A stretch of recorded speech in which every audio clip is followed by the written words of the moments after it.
अस्सलाम वालेकुम। मैं हूँ Sadia Uzair. Welcome back to Sadia Uzair's kitchen.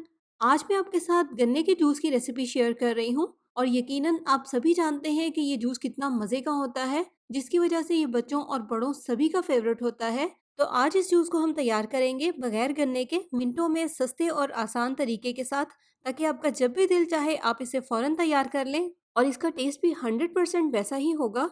बहुत ही हेल्दी रेसिपी है। आई होप आपको पसंद आएगी। तो चलिए स्टार्ट करेंगे। बिस्मिल्लाहिर्रहमानिर्रहीम। तो गन्ने का जूस बनाने के लिए यहाँ पर मैंने 500 ग्राम गुड़ लिया है, जिसको इस तरह से बिल्कुल बारीक बारीक क्रश कर लिया है। और यहाँ पर मैं आपको बता दूं कि गुड़ क्योंकि गन्ने के रस से ही तैयार किया जाता है, इसलिए दोनों का टेस्ट भी सेम ही होता है। इसलिए लास्ट में आपको 100% गन्ने के रस वाला टेस्ट ही मिलेगा। तो 500 ग्राम गुड़ को मैंने इस तरह से बिल्कुल बारीक पीस कर मेजरमेंट वाले 2 कप्स में डाल दिया है और आप देखें दोनों कप फुल भरकर हैं। तो गुड़ को आप देखें मैंने ब्लेंडिंग जग में डाल दिया है।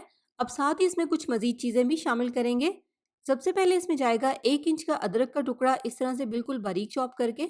4 खाने के चम्मच इसमें जाएँगे नींबू का रस, या आप अपने टेस्ट के मुताबिक कम-ज़्यादा कर सकते हैं। थोड़े से पुदीने के पत्ते ऐड करेंगे। 1 चाय का चम्मच काला नमक और उसी मेजरमेंट वाले कप से नाप कर 1.5 कप इसमें पानी का शामिल करेंगे। तो अब इन तमाम चीज़ों को हमें बहुत अच्छे से ब्लेंड करना है। तकरीबन 4-5 मिनट लगेंगे इसको ब्लेंड होने में। गुड़ भी बहुत अच्छे से घुल जाए और साथ ही साथ पुदीने के पत्ते भी बहुत अच्छे से मिक्स हो जाएँ। तो ब्लेंड करने के बाद अब इसको इस तरह से एक बारीक छलनी की मदद से छान लेंगे। इस तरह से पुदीने के पत्ते जो थोड़े से मोटे रह गए हैं वो निकल जाएँगे। ये देखें, इसको अब हम ज़ाया कर देंगे। तो यहाँ पर गन्ने का जूस बनाने के लिए अब एक थिक सिरप तैयार हो गया है। अब अगर आप चाहें तो इसको 1 दिन के लिए तो फ्रिज में स्टोर कर सकते हैं, लेकिन इससे ज़्यादा इसको हम बिल्कुल भी स्टोर नहीं कर सकते क्योंकि ये बहुत जल्दी ख़राब हो जाएगा। और वैसे हो सके तो आप इसको फ्रेश ही बनाएँ और उसी वक़्त इसको इस्तेमाल कर लें। तो अब इस सिरप से हम गन्ने का जूस तैयार करेंगे।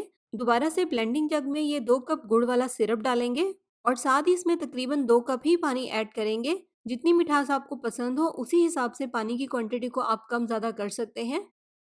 इसके अलावा जूस को ठंडा और चिल बनाने के लिए अपनी मर्ज़ी के मुताबिक इसमें बर्फ़ भी ऐड करेंगे और अब इसको 2-3 मिनट तक अच्छे से ब्लेंड करेंगे।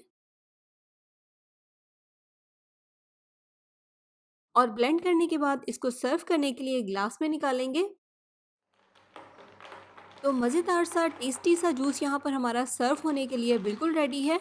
बहुत ही हेल्दी, बहुत ही मज़े का जूस है। सेम गन्ने के जूस वाला टेस्ट ही आपको मिलेगा। तो आई होप आपको रेसिपी पसंद आई होगी। ट्राई कीजिएगा, फीडबैक भी दीजिएगा। वीडियो को लाइक, शेयर और चैनल को सब्सक्राइब भी ज़रूर कर लीजिएगा। अपना बहुत सा ख्याल रखिएगा, दुआओं में याद रखिएगा। Thank you for watching. अल्लाह हाफ़िज़।